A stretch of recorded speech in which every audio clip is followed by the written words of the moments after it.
kabutcher, magdibon tayo ng beef chops. Yan, panoorin nyo to. Ito pala, beef neck to sa liwaw. Ganito lang kayo magdibon dito ng beef chops. Yan.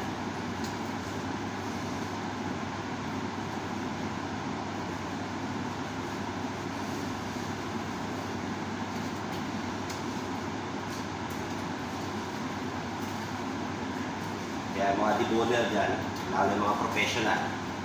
Yan. Iba-ibang style lang natin pag debon. Kiskisin lang ng ganyan mga kabutcher. Solid na yan. Yung ribs niya, masarap yan, kasabaw, mga kabutcher.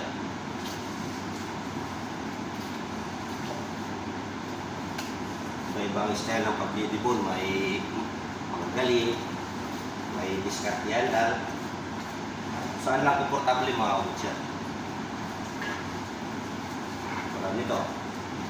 Saan ka komportable, kung anong style lang din ang kumpanya nyo, gano'n lang din pagdidibon. Yan.